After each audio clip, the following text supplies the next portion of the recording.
वास्तविक संख्या प्रश्नावली 1.1 पार्ट 4 वीडियो 4 है यह वास्तविक संख्या का। प्रश्न पहला जो है, निम्नलिखित संख्याओं का एचसीएफ ज्ञात करने के लिए यूक्लिड विभाजन एल्गोरिथम का प्रयोग कीजिए। 135 और 225 का। देखिए, सबसे पहले हम देख लेंगे कि दोनों संख्या में कौन सा बड़ा है। तो 225 जो है वह 135 से बड़ा है। ठीक है, तो इसको हम ए के स्थान पर लिखेंगे और इसको बी के स्थान पर। ठीक, अब हम लिखेंगे यूक्लिड विभाजन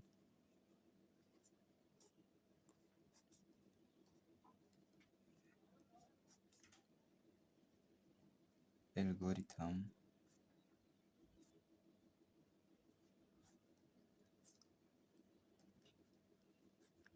प्रयोग से। देखिए, जो लिखा जाता है यूक्लिड विभाजन एल्गोरिथम कैसे लागू होता है, ए बराबर बी और क्यू प्लस आर। ये जो संख्या दी रहती हैं उनमें आप देखेंगे कि जो दो संख्या दी रहेंगी आपको, और दो संख्या में जो सबसे बड़ी रहेगी वह ए होगी और छोटी जो होगी बी होगी। ठीक है, तो ए को यहाँ पर रख देंगे और बी को यहाँ पर, बड़ी संख्या को यहाँ पर, छोटी संख्या को यहाँ पर, और क्यू जो होगा ए में बी से भाग देने पर जो भागफल आएगा वह यहाँ लिखा जाएगा और जो शेषफल बचेगा वह यहाँ पर लिखा जाएगा। ठीक है, देखिए, तो 225 बराबर 135। अब हम भाग देते हैं। देखिए, 225 में 135 से भाग देंगे तो अगर दो बार ले जाते हैं तो 270 आ जाएगा, तो हम एक बार ही ले जाएंगे 135। अब इसमें से माइनस कर देते हैं, आपका बचा यहाँ पर 90। ठीक, अब देखिए से यहाँ जो हमें भाजक भागफल जो देखिए जो शेषफल है वो शून्य आया नहीं, तो हम फिर जो है यूक्लिड विभाजन एल्गोरिथम का फिर एक बार पुनः प्रयोग करेंगे। देखिए तब तो भाजक वहाँ पे जो होगा भाजक भाजक जो आपका होगा 135 तथा शेषफल 90। ठीक है, अब इन दोनों में हम यूक्लिड विभाजन प्रमेय का एल्गोरिथम लगाएंगे। देखिए, 135 बड़ा है तो इसको हम लिखेंगे यहाँ पर, और इसके बराबर 90 और गुणते में जो जितना बढ़ जाएगा फिर प्लस में। देखिए, 90 से भाग दीजिए 135 में, एक बढ़ जाएगा, घटा लेते हैं 45 आपका यहाँ पे शेषफल बच गया, भागफल जो है एक आया तो यहाँ पे शेषफल जो हमारा शून्य नहीं मिला, तो हम फिर यूक्लिड विभाजन प्रमेय का प्रयोग करेंगे। देखिए, तो फिर हमारा यहाँ पे जो भाजक है, भाजक आपका 90 शेषफल बराबर 45 पुनः यूक्लिड विभाजन एल्गोरिथम के प्रयोग से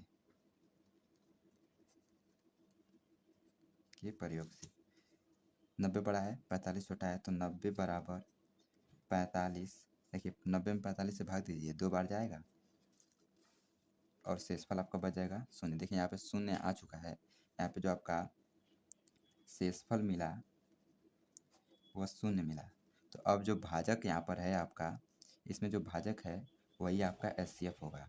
तो भाजक आपका 45 है, तो आपका 135 एचसीएफ आप 135 का मान 225 का जो एचसीएफ है वह आपका हो गया 45। क्लियर। और एचसीएफ मतलब कि मस देखिए क्या है, मस वह संख्या वह महत्तम संख्या या अधिकतम संख्या जो दोनों संख्याओं को अलग अलग पूर्णतः विभाजित करे वह संख्या। ठीक है, तो देखिए 45 जो है, इसका अर्थ है कि अब 45 जो इन दोनों संख्याओं का 135 और 225 का जो मसा है वो 45 है। इसका अर्थ है कि 45 जो है उन दोनों संख्याओं को पृथक पृथक विभाजित करेगा। ठीक है,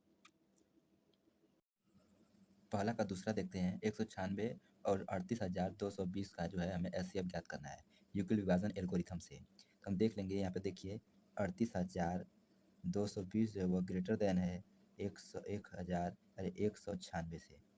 ठीक है, तो देखिए एक 38,000 जो 220 है यह ए का स्थान पे लिखा जाएगा और यह आपका बी के स्थान पर।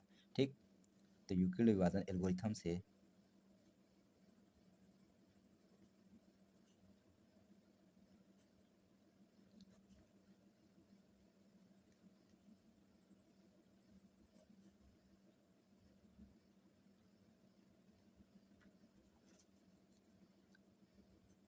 38,220 बराबर 196 गुणित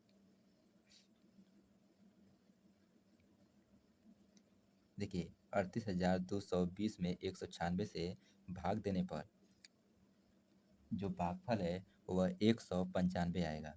तो 195 यहाँ पर आपका अगर गुणा कर दिया जाता है 196 और 195 का, तो टोटल यही आ जाएगा। तो आपका शेषफल कितना बचा? आपका शेषफल तब आ जाएगा 0। अब शेषफल चूंकि 0 आ चुका है, इसलिए यहाँ पर जो भाजक होगा, भाजक 196 यही आपका एचसीएफ है। किसका? 196 कामा 38,220 का 196 यही जो आपका एचसीएफ है। क्लियर? ये एफ। आइए तीसरा क्वेश्चन देखते हैं। यहाँ पे 800 जो 67 है ये ग्रेटर देन है 255 से।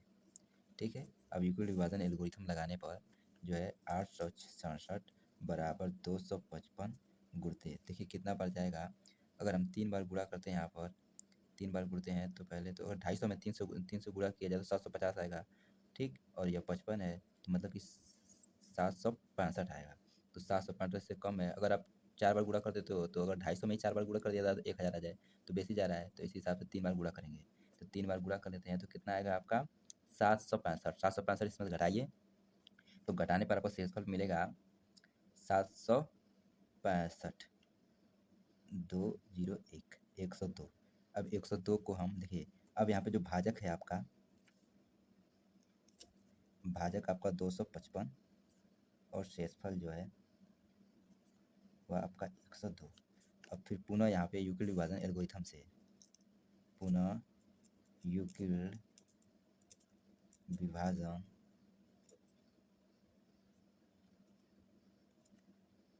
एल्गोरिथम से देखिए 255 बराबर 102 गुणते 255 में 102 से मैक्सिमम ले जाइए, भागफल ऐसे भागफल मैक्सिमम आवे तो कितना बार ठीक पड़ेगा? तो 2 बार। तो 2 से हम गुणा कर देंगे तो देखिए 104 204 आया। 204 इसमें से घटा दीजिए। 204 जब इसमें से हम घटाएंगे तो आपका बच जाएगा 51। अब यहाँ पे जो भाजक है वह 102, शेषफल जो है वह 51। तो पुनः यूक्लिड विभाजन एल्गोरिथम लगाने पर आपका मिलेगा 102 बराबर 51 और गुणित 2 प्लस जो शेषफल होगा वो 0 आपका आएगा। 51 दूना 102, तो आपका शेषफल जो है 0। चूँकि शेषफल 0 आ चुका है, शेषफल 0 आ चुका है, शेषफल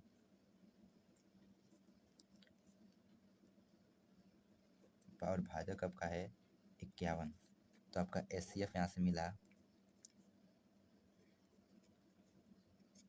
एचसीएफ आपका यहाँ से 51 मिल गया। ठीक है,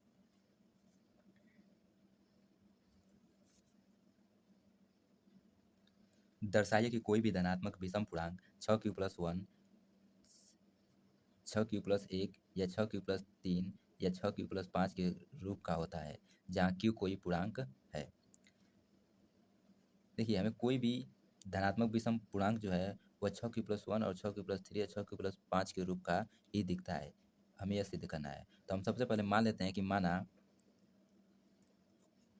ए कोई ए ए कोई धनात्मक पूर्णांक है, धनात्मक पूर्णांक है तथा b बराबर 6। अब आप पूछेंगे कि b बराबर 6 कहाँ से आया? तो मैंने आपको पहले वीडियो में बताया है कि b हमें कैसे लेना है। देखिए जो हमें सिद्ध करना है वहीं से जो q के आगे ठीक दिया जाएगा, जो आपका भाजक रहेगा उसी को हमें b मान लेना है। ठीक है, तो यहाँ से हमें b जो है वह मिल गया। वह b कितना हमारा है? 6 है। ठीक है, अब देखिए आगे बढ़ते हैं। यूक्लिड विभाजन प्रेमिका से यूक्लिड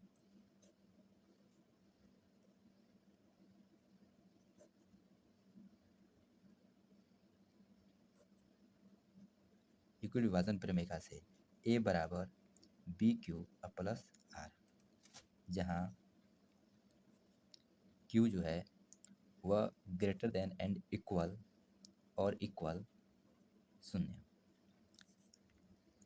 तथा आर जो है वह आपका 0 से बड़ा हो सकता है या बराबर हो सकता है, और छोटा किससे हो सकता है, बी से।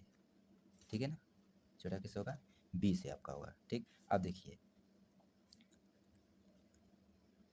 तब या लिखते हैं, या 0 से बड़ा आर और उससे छोटा बी से, मतलब कि बी कितना है 6, मतलब कि 6 से छोटा जो आर है वह 0 के बराबर है या उससे बड़ा है, और आर ही जो है वह 6 से छोटा है। ठीक है, तो देखिए तब क्या संभव है, संभव है कि आर बराबर 0, आर बराबर 1, आर बराबर 2, आर बराबर 3, आर बराबर 4, आर बराबर 5, आर बराबर सॉरी बस यहीं तक, आर बराबर 5 संभव है।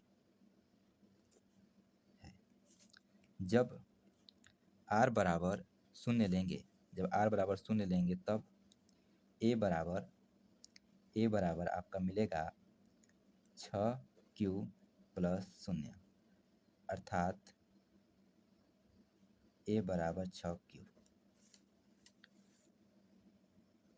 जब आर बराबर 1 लेंगे तब ए बराबर 6q प्लस 1। जब आर बराबर 2 लेंगे तब ए बराबर 6q प्लस 2, और इसके बराबर 2, और यहाँ से आपका 3q प्लस 1। ठीक है ना, जब इसको हम लिख लेते हैं, देखिए अब चूंकि गुणे में 3q प्लस 1 जो है वह 2 के गुणे में है। ठीक है, तो इसका अर्थ है कि दो यह जो है यह 2 से विभाजित है। ठीक है, विभाज्य है। तब जब यह 2 से विभाजित है इसे हम सम संख्या बोल सकते हैं।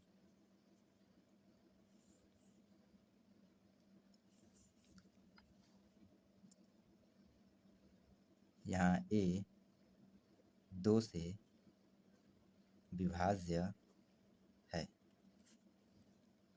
जब हम आर बराबर 3 लेंगे तब ए बराबर 6q प्लस 3।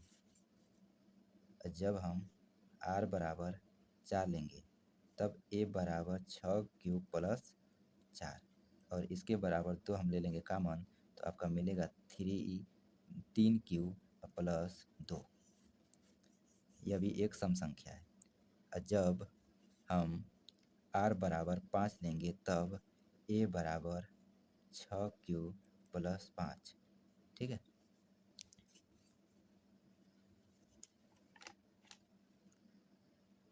अब हम लिखेंगे कि जो संख्याएं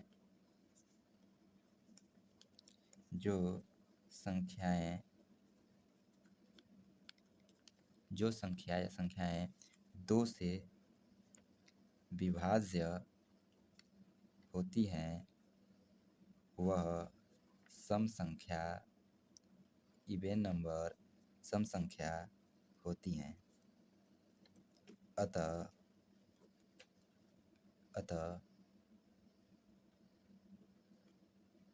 ए बराबर 6q और 2 कोष्टक में या 6q प्लस 2 कामा 6q प्लस 4, यह सभी धनात्मक सम पूर्णांक हैं।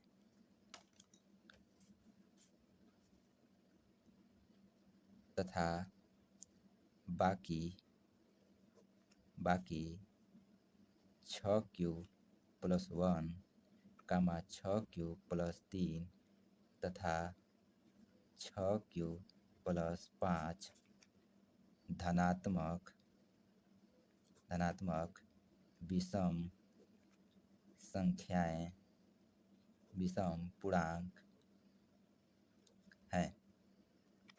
ठीक,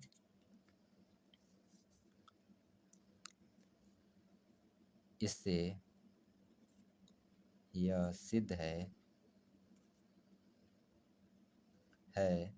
कि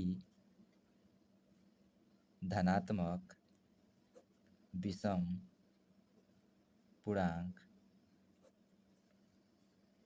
6 cube plus 1, 6 cube plus 3, 6 cube plus 3 and 6 cube plus 5 के रूप के के रूप के दिखते हैं या के रूप के होते हैं। आइए क्वेश्चन 3 को हम सॉल्व करते हैं। देखिए क्वेश्चन 3 में क्या कर रहा है कि किसी परेड में 616 सदस्यों वालों एक सेना आर्मी की टुकड़ी को 32 सदस्यों वाले एक आर्मी बैंड के पीछे मार्च करना है। दोनों समूहों को समान संख्या वाले स्तंभों में मार्च करना है। उन स्तंभों की अधिकतम संख्या क्या है जिसमें वे मार्च कर सकते हैं। देखिए परेड करने वाले 616 सदस्य हैं, ठीक, और 32 सदस्य जो है वो बैंड पार्टी वाले हैं, ठीक है, बैंड पार्टी नहीं बैंड वाले हैं, ठीक है, उनको बैंड बजाना है।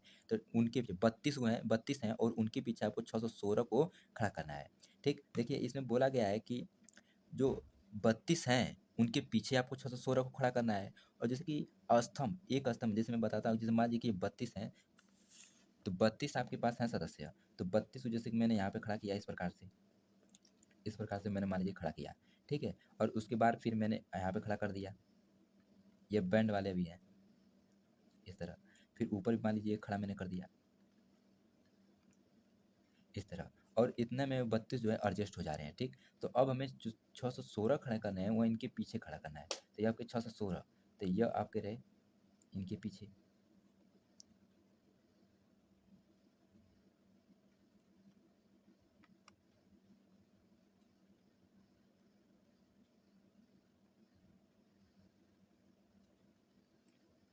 अब देखिए, अब क्वेश्चन में कहा क्या गया है, क्वेश्चन में कहा गया है कि दोनों समूहों को समान संख्या वाले स्तंभों में मार्च करना है। देखिए यहाँ से यहाँ तक है, यह भी एक स्तंभ है, तो यह जो स्तंभ है इसमें समान संख्या होनी चाहिए। अगर इसमें 3 है तो इसमें भी 3 होना चाहिए, और इसमें भी 3 होना चाहिए, और इसमें भी 3 होना चाहिए, इसमें भी 3, सब में जो अब यहाँ से जो एक स्तंभ, 2 स्तंभ, 3 स्तंभ, 4 स्तंभ, 5 स्तंभ, इन सब स्तंभों में जो इनकी संख्या है तो सब क्या होना चाहिए, समान होना चाहिए, ठीक। और दूसरी बात, स्तंभों की संख्या अधिकतम होनी चाहिए। तो यह जो संख्या आपकी काउंट हो रही है स्तंभों की, यह अधिकतम संख्या होनी चाहिए, ठीक है। अब देखिए तो यह, अब देखिए दोनों दोनों समूहों को समान संख्या में, मतलब कि यह वाला जो समूह है इनके समान संख्या में, एक स्तंभ में जो यह स्तंभ है इसमें समान संख्या होनी चाहिए। तो 3 इसमें, 3 इसमें, 3 इसमें, इसी प्रकार से होना चाहिए। अब जो यहाँ पे जो एक स्तंभ और बन रहा है इसके ठीक ऊपर, तो यह स्तंभ में भी यह संख्या जो है ये समान होनी चाहिए। जैसे कि यहाँ पे जो भी संख्या हो, यह समान संख्या होनी चाहिए। जितने इसमें सदस्य खड़े रहेंगे, इसमें जितने लोग खड़े रहेंगे उतने यहीं पे भी खड़े रहेंगे, यहाँ पे भी होंगे, यहाँ पे भी होंगे, यहाँ पे होंगे। यही आपका है, वो क्वेश्चन यही आपका है कि इसी प्रकार से वह चाहता है, ठीक। तो आपको स्तंभ जो है वह अधिकतम चाहिए। देखिए ये संख्या जो है, ये संख्या आपका समान है ना, इसका मतलब है कि यहाँ से जो आपका 32 सदस्य हैं और यहाँ पे 616 सदस्य हैं, तो यहाँ पे जो ये स्तंभों की संख्या है वह आपका 32 को 616 को पूर्णतः विभाजित करना होगा।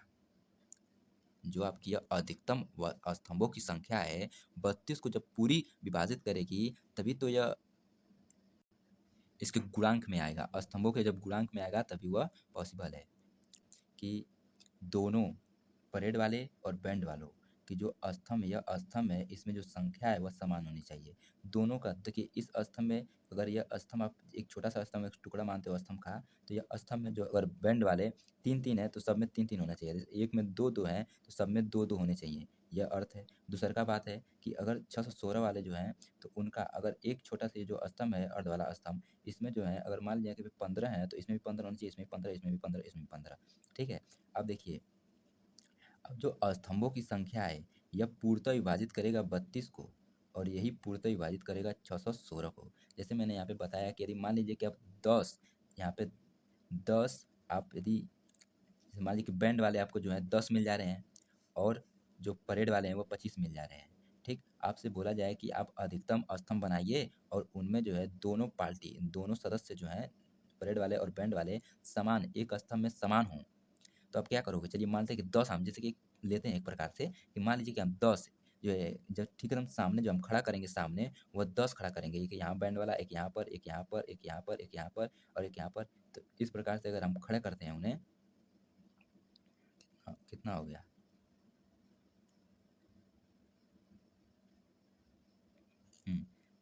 तो हम 10 अगर खड़ा करते हैं तो देखिए यह 10 वाले बैंड वाले जो हैं यहाँ पे तो आके एडजस्ट हो जाएँगे। अब इनको ज़रा सोचिए, यह 10 जो है इनके ठीक पीछे इस वाले क्षैतिज वाले कॉलम में आपका एडजस्ट हो जाएँगे। इस वाले कॉलम में भी एडजस्ट हो जाएँगे, ठीक है? तो यहाँ से 10 है, यहाँ से 10 20 यहाँ बचे 5। अब 5 यहाँ पे खड़ा करोगे तो वह तो आधे जा पाएँगे ना, 5 स्तंभ तक ही तो जा पाएँगे। त तो 5 स्तंभ तो मतलब कि इसमें पूरा नहीं हुए। तो जो यहाँ पे यह स्तंभ, इस स्तंभ में तो सदस्य समान हैं, मगर इस वाले स्तंभ में सदस्य समान नहीं है। तो इसका मतलब कि गड़बड़ है। तो देखिए यदि यदि हम एक स्तंभ यदि हम स्तंभों की संख्या यदि 5 चयन करते, तब देखिए ठीक है? यदि एक स्तंभ, दूसरा स्तंभ, तीसरा स्तंभ, चौथा स्तंभ और पाँचवाँ स्तंभ, ठीक? तब बैंड वाले देखिए बैंड वाले कितने हैं? 10 जैसे कि मैंने जो अलग उदाहरण लिया है उसमें देखिए कि बैंड वाले कितने हैं? 10 तो 10 तो आप यहाँ पे फिर आप भर देते, तो ये आपका बैंड वाले आपका खत्म, ठीक है? तो बैंड वाले हो गए, अब बचे आपके कितने? परेड वाले कितने हैं? 25 तो 25 हैं तो उनको देखिए, तो इनके पीछे खड़ा कीजिए, तो इसमें देखिए, ये परेड वाले हैं आपके, तो परेड वाले हैं तो फिर यहाँ पे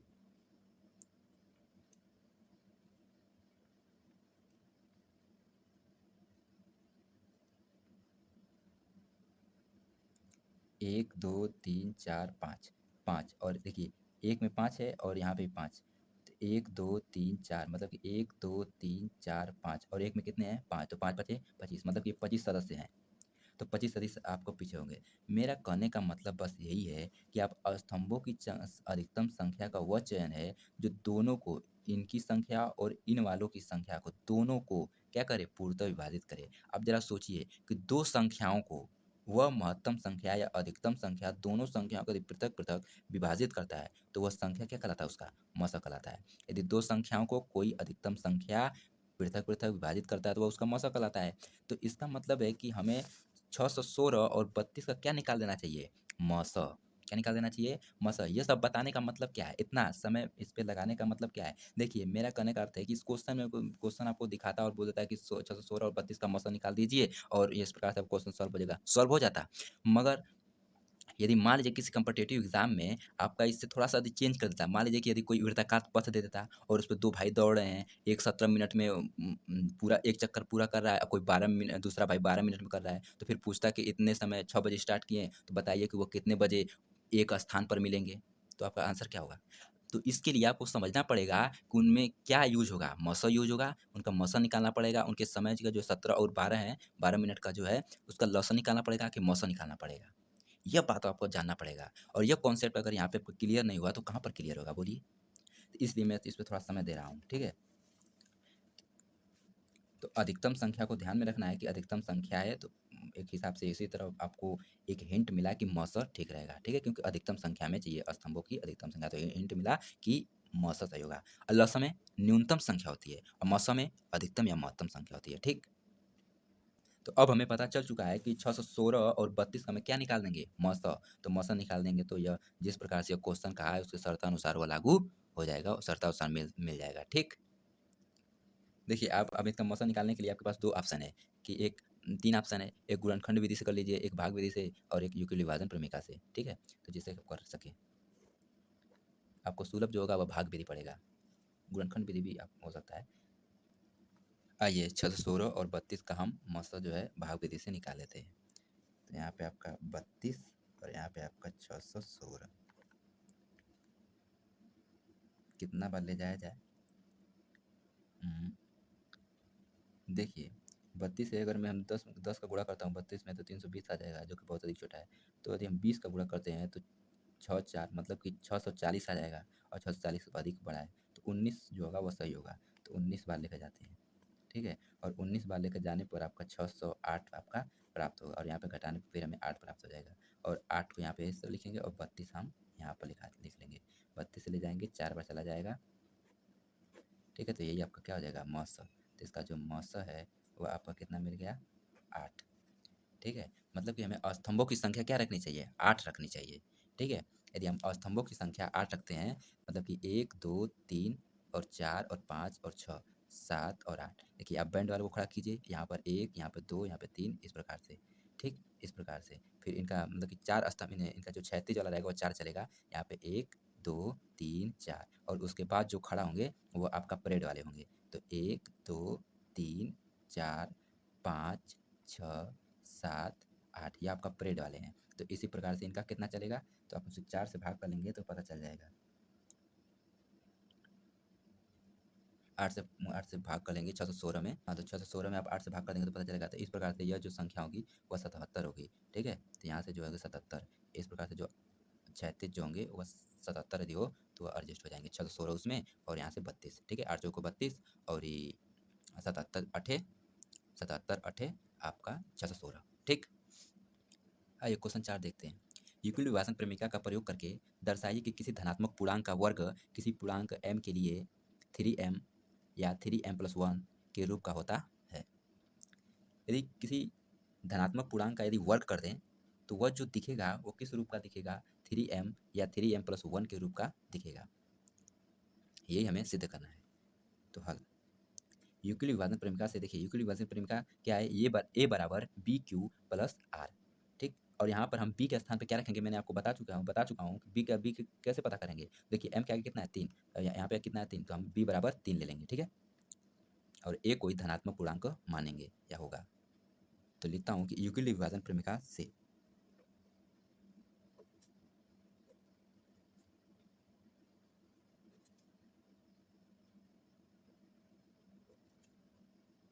यूक्लिड विभाजन प्रमेय से a बराबर बी क्यूब प्लस आर। अब इसे हम समीकरण 1 मान लेते हैं। तो समीकरण 1 में जो है b रखने पर, या b बराबर तो हमने 3 लिया ही है, तो हम तो देख समीकरण 1 में b बराबर 3 रखने पर तो a बराबर 3q प्लस आर, जहाँ 0 से बड़ा या बराबर r और छोटा आपका 3 से, तब r बराबर आपका मिलेगा 0 या 1 या 2 या 3 नहीं मिलेगा, उसे छोटा लेना है, ठीक है। यदि r बराबर जब 0 लेंगे तब a बराबर आपको मिलेगा 3b, केवल 3b मिलेगा। और जब अब देखिए r बराबर हम 0 लिया तब a बराबर कितना मिला, 3b मिला। अब हमें सिद्ध करना है कि अगर a का स्क्वायर कर दे तो यह किसके रूप का दिखेगा, वह दिखेना चाहिए 3m के रूप का। तो हम स्क्वायर करके देखते हैं। देखिए यहाँ पे q है, तो दोनों पक्षों का स्क्वायर करने पर, दोनों पक्षों का वर्ग करने पर, दोनों पक्षों का वर्ग करने पर a स्क्वायर बराबर 9q स्क्वायर, ठीक ना। अब a स्क्वायर और इसे हम जो है 3 और 3q स्क्वायर के रूप का लिख सकते हैं। यहाँ 3q स्क्वायर बराबर m माने, ठीक है, m मान लेते हैं। तो अब जो है a स्क्वायर बराबर आपका 3m के रूप का दिख रहा है, ठीक है। अब बचा r बराबर 1 बचा, तो देखिए यदि r बराबर 1 तब a बराबर 3q प्लस 1, दोनों पक्षों का वर्ग करने पर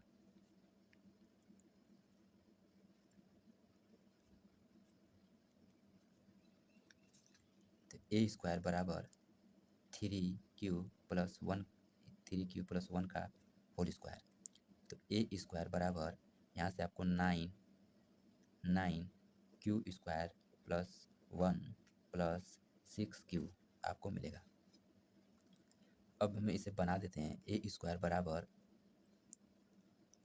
देखिए अब हमें जो है सिद्ध करना है, उसी हिसाब से हमें चलना है कि 3m+1 के रूप का दिखेगा। तो हम क्या कर लेते हैं कि इससे और इससे, इससे और इससे हम क्या कर लेते हैं, 3 को कॉमन कर लेते हैं। तो 3 को जब हम कॉमन करेंगे तो यहाँ से आपका मिलेगा 3q स्क्वायर और यहाँ से आपको मिलेगा 2q, ठीक है। और प्लस वहाँ से यहाँ से 1, जहाँ m बराबर कितना है 3 या 3q स्क्वायर प्लस 2q, ठीक ना। इसी प्रकार से यदि r बराबर जब 2 लेंगे तब a बराबर 3q प्लस 2 आपका मिलेगा। दोनों पक्षों का वर्ग करने पर पुनः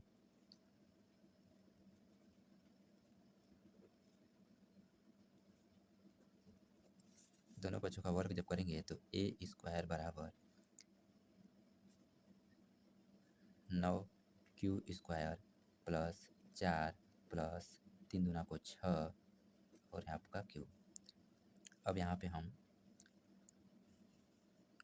ए स्क्वायर बराबर, देखिए इसमें से और इसको हम तोड़ देते हैं। देखिए कैसे तोड़ता हूँ, 9 Q square plus 3 plus 1 plus 6 Q A square. ऐसा हमने इसलिए किया कि देखिए इसमें से और इसमें से और इसमें से 3 कॉमन हो जाएगा, तो पीछे का जो कुछ जो गुणनफल के रूप में बचेगा उसे हम m मान लेंगे और 3 आपका गुणांक के रूप में रहेगा। ठीक है, तो 3m प्लस 1 के रूप का फिर यह दिखने लगेगा। ठीक ना, ये उद्देश्य यही है। ठीक है, तो हम कॉमन लेंगे 3 को, तो 3 हमने कॉमन लिया, यहाँ से आपको मिलेगा 3 Q square plus 2 Q plus 1 और फिर बाहर जो यह बचा, ये बाहर यहाँ आपका 1 बच गया। ठीक है, और जहाँ पर हम लिख लेंगे, जहाँ जो है m बराबर आपका क्या है, यह है। ठीक है, देखिए m कोई पूर्णांक है। ठीक है, तो उससे में लेना देना m कुछ भी हो सकता है, तो यह हो सकता है 3 Q square plus 2 Q plus 1। ठीक है, अब इतना से आपको पता चलता है, तो हम लिख लेते हैं, अतः किसी धन पूर्णांक का वर्ग किसी पूर्णांक m के लिए 3m या 3m प्लस 1 के रूप का या रूप का होता है। ठीक ना, ये आपका सिद्ध हुआ, हमने देखा। और m आपका क्या है, कोई पूर्णांक है। ठीक है, तो पूर्णांक है तो वो कुछ भी हो सकता है। जैसे कि हमने यहाँ पे m आपको मिला इतना, और यहाँ पर आपको m मिला इतना, और यहाँ पर आपको m जो है वह मिला कितना, m यहाँ पर नहीं मिला, हाँ m आपको यहाँ पे मिला जो है 3 क्यू स्क्वायर मिला। ठीक है, इस हिसाब से m जो है पूर्णांक है तो कुछ भी मिल सकता है, तो इस हिसाब से। ठीक है, कोई दिक्कत हो तो कमेंट में लिखिएगा। आइए क्वेश्चन 5 देखते हैं। यूक्लिड विभाजन प्रमेय का प्रयोग करके दर्शाइए कि किसी धनात्मक पूर्णांक का घन, क्या घन 9m या 9m प्लस 1 एक 9m प्लस 1 या 9m प्लस 8 के रूप का होता है। यूक्लिड विभाजन प्रमेय का ठीक जिस प्रकार से वो क्वेश्चन लगाया ठीक उसी प्रकार से इसमें भी कुछ उसी प्रकार से लिखा जाएगा। यूक्लिड विभाजन प्रमेय से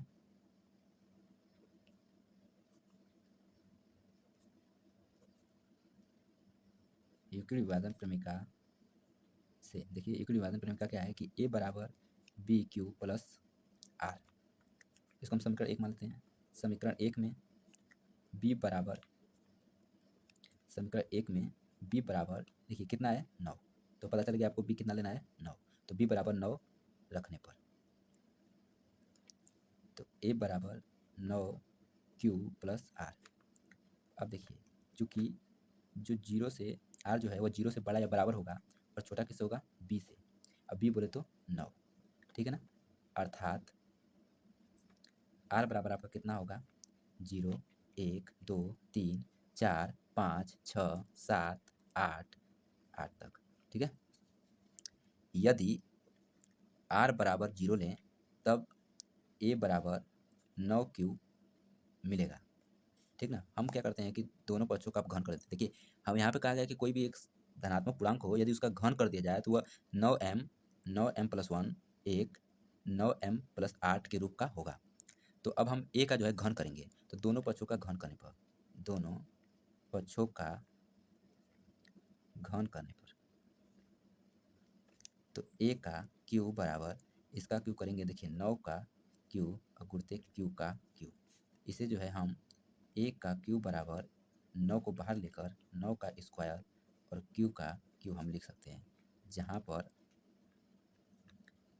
ठीक है, जहाँ m बराबर आपको मिला है 9 पे स्क्वायर और क्यू पे क्यू, मतलब कि a क्यू बराबर 9m।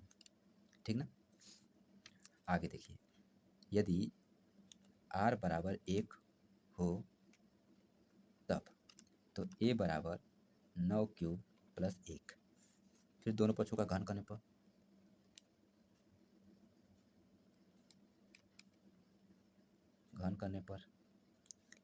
a का क्यू बराबर 9 क्यू प्लस 1 का होल क्यू। ए क्यू बराबर, ए देखिए इसका आपको सूत्र याद होना चाहिए, ए प्लस बी का होल क्यू का, देखिए कितना होता है, A cube plus B cube plus 3ab और कोष्टक में ए प्लस बी। ठीक ना, ये आपको याद होना चाहिए। तो ए क्यू बराबर 9 क्यू, तो 9 का क्यू का क्यू, देखिए मैं इसको क्यों नहीं खोल रहा हूँ कि 9 का गुणा किया 81 आ गया और 81 में उसका फिर गुणा कर दें, ठीक है। देखिए हमें क्या करना है कि हमें बस सिद्ध करना है, तो हमें जितना आवश्यकता है इसका, अभी आपको पता चल जाए कि मैं ऐसा क्यों नहीं कर रहा, इसको क्यों नहीं विस्तृत कर रहा, ठीक है। देखिए अभी आपको पता चलेगा। और इसका तो बी का क्यू, तो 1 का क्यू प्लस 1 और प्लस 3, तो 3 और ए बी, तो 3 गुणते ए के स्थान पे 9 क्यू और प्लस बी के स्थान पे 1 और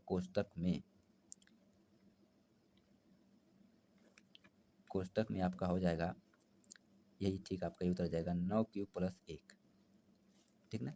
ए क्यू बराबर, इसको सही से गुणा कर देते हैं, 9 Q Q Q plus 1 plus, यहाँ से इससे गुणा किया 3 गुणते 9 क्यू गुणते 9 क्यू प्लस इससे गुणा किया 3 गुणते 9 क्यू, यही आ जाएगा। अब देखिए इसमें से और इसमें से 9 को कॉमन कर लीजिए, तो ए क्यू बराबर 9 कॉमन हुआ आपका, तो आपको मिला यहाँ से 9 स्क्वायर और क्यू की घाते क्यू प्लस यहाँ से आपका देखिए एक यहाँ मान लीजिए चल गया, तो कितना बचा 3 गुणते 9 गुणते क्यू पे स्क्वायर प्लस यहाँ से एक 9 चला गया, तो बचा 3 गुणते क्यू, ठीक है। और प्लस यहाँ से आपका बचा क्या 1, ठीक है। जहाँ पर या ए क्यू बराबर 9, यहाँ पे m प्लस 1, और जहाँ m बराबर आपका कितना है 9 स्क्वायर क्यू पे क्यू प्लस 3 और 9 क्यू स्क्वायर प्लस 3 क्यू, ठीक है ना। यदि अब r बराबर हम कितना रख कर देखते हैं, देखिए 1 रख कर देख लिया, अब 2 रख के देखते हैं। यदि r बराबर 2, तब तो तब तब चल तब लिखते हैं, तब ए बराबर आपको मिलेगा 9 क्यू प्लस 2, इसका आप दोनों पक्षों का घन करने पर, ठीक है, आप लिख लीजिएगा दोनों पक्षों का घन करने पर, तो ए क्यू समझ लीजिएगा दोनों पक्षों का घन करने पर, ठीक है, दोनों पक्षों का घन करने पर, तो ए क्यू बराबर 9 क्यू प्लस 2 का होल क्यू। देखिए ए क्यू बराबर इसका कीजिएगा तो 9 पे क्यू कर देता हूँ, ठीक है, लिख बोलता नहीं हूँ, डायरेक्ट करके दिखाता।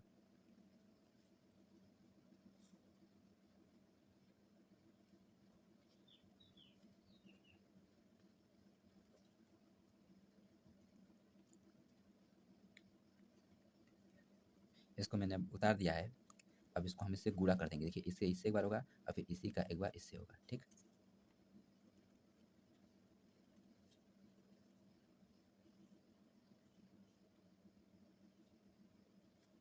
9 और 9 2 बार है तो स्क्वायर, क्यू और क्यू 2 बार है तो स्क्वायर। अब इसका इससे,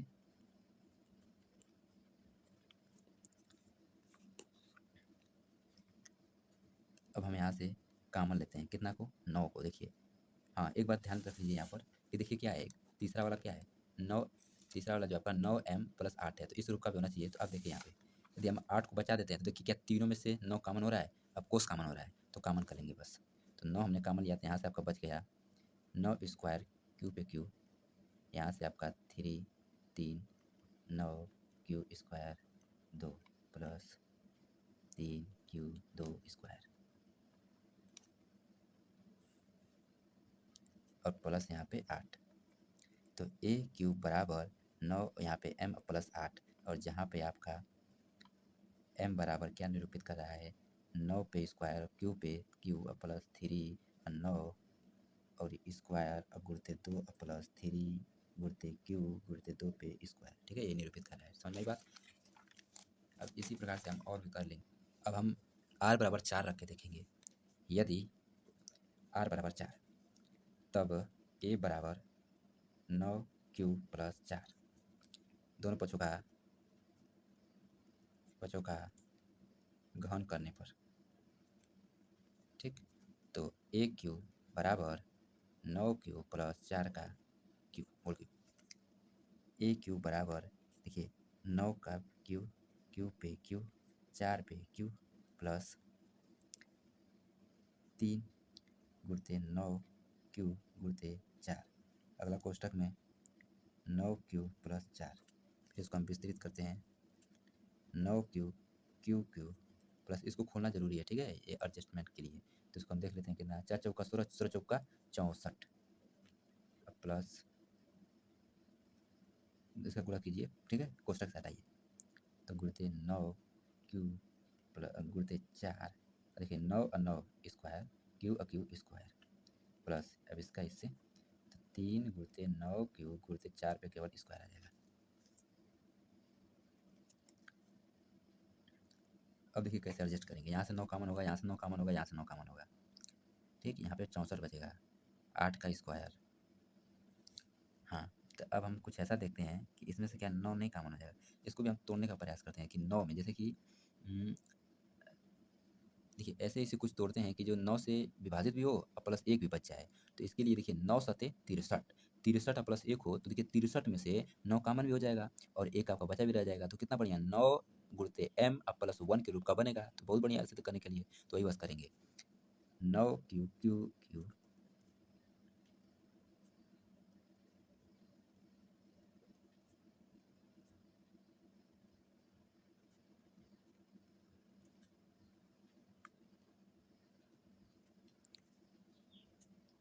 9 कॉमन लेते हैं हम। देखिए यहाँ से कितना बचा, 9 पे स्क्वायर और क्यू पे क्यू, यहाँ से कितना बचा, आपका बचा 7, प्लस यहाँ से कितना बचा, 3 गुणित 9 क्यू पे स्क्वायर गुणित 4, प्लस यहाँ से 3 गुणित क्यू गुणित 4 पे स्क्वायर बचा। और यहाँ से देखिए ये एक बचा हुआ है तो यहाँ पे लिखा जाएगा, ठीक है। अब ए पे क्यू जो है आपका 9 और यह आपका एम हो गया प्लस 1, ठीक है, के रूप का, ठीक है। और जहाँ पर आप इसको लिख लेंगे, यदि आर बराबर 5 ले तो, ठीक। और इसी प्रकार से आप कर लीजिएगा, यदि आर बराबर 5 ले, आर बराबर 6 ले, आर बराबर 7 ले, ठीक है, आर बराबर 8, आर बराबर 8 लेकर दिखा देता हूँ। यदि आर बराबर 8 तब ए बराबर 9 क्यूब और प्लस 8, दोनों पक्षों का घन करने पर, दोनों पक्षों का घन करने पर, तो ए क्यूब बराबर 9 क्यूब प्लस 8 का क्यूब। देखिए 9 पे क्यू आ जाएगा, क्यूब पे क्यू आ जाएगा, प्लस 8 पे क्यू आ जाएगा, प्लस 3 आ जाएगा, 9 आ जाएगा, क्यू आ जाएगा और गुणते 8 आ जाएगा, 3ab, ठीक है। और 9 Q plus 8, clear, 9 Q Q, इसको देखिए खोलना जरूरी होगा, ठीक है, फिर हमें उसी प्रकार से बनाएंगे कुछ बढ़िया बने। हाँ, 8 8 64, ठीक है, देखते हैं इसका। देखिए 8 8 64, 8 क्यू बराबर 8 गुणते 8 गुणते 8 और 8 का 8 से गुणा होकर 64 आ जाएगा। फिर इसमें अब 8 का गुणा 8 चौको 32 को 2 हाथ से लगा 3 और 8 से 48 और 48 और 3 जो है आपका 51, ठीक है, 512 आपका प्राप्त हुआ, 512।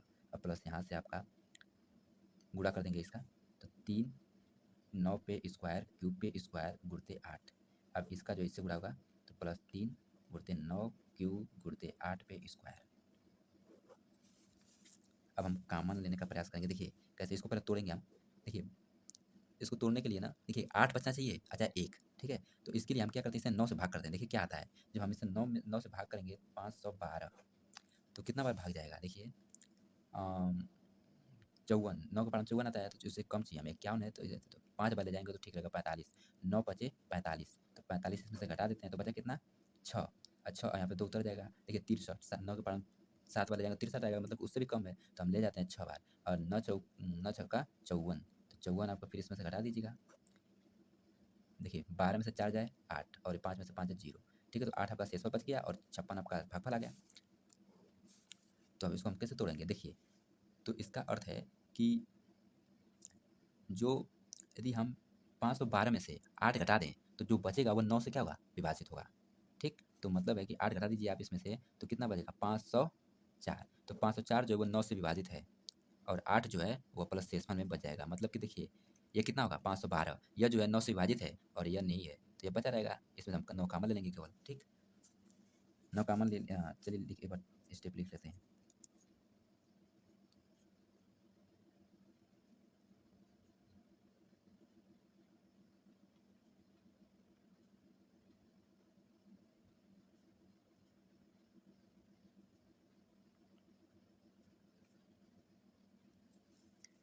9 कॉमन लिया, यहाँ से बच गया 9 पे स्क्वायर और क्यूब पे क्यूब। देखिए यहाँ से कितना बचेगा, 9 बचे 45, फिर यहाँ से बचा आपका 5 बच के जाएगा इसके आगे और हो जाएगा 54, 9 54 मतलब कि कितना आपका आ जाएगा 56 आ जाएगा। ठीक है, और इसको हम छोड़ता हूँ और यहाँ से हम 9 कॉमन लेंगे, 3 गुणते 9 पे 1 घात और क्यूब पे स्क्वायर और गुणते 8 प्लस यहाँ से 3 और गुणते क्यूब और गुणते 8 स्क्वायर और यहाँ से प्लस आपका 8 बचा और यहाँ पे हम लिखेंगे ए क्यू बराबर 9m प्लस 8, जहाँ m बराबर है आपका 9 स्क्वायर क्यूब पे क्यूब प्लस 56 प्लस 3 गुणते 9 क्यूब पे स्क्वायर गुणते 8 प्लस 3 और क्यूब गुणते 8 स्क्वायर। ठीक है, अतः धन पूर्णांक का घन, धन पूर्णांक का घन 9m कामा 9m प्लस 1 कामा 9m प्लस 1 और तथा 9m प्लस 8 के रूप का होता है। ठीक ना, प्रश्नावली 1.1 यहीं पे समाप्त होता है। ठीक, सारे क्वेश्चन बता देंगे। आप प्रयास कीजिएगा कि इसे रफ पर जो है आप इस क्वेश्चन को समझाने के पश्चात देख लीजिएगा वीडियो और इस क्वेश्चन को आप खुद से आप करने का प्रयास कीजिएगा। खास तौर से किस क्वेश्चन को करने का प्रयास कीजिएगा, देखिए 3 और 4 को, 3 और 4 को आप विशेष रूप से कीजिएगा।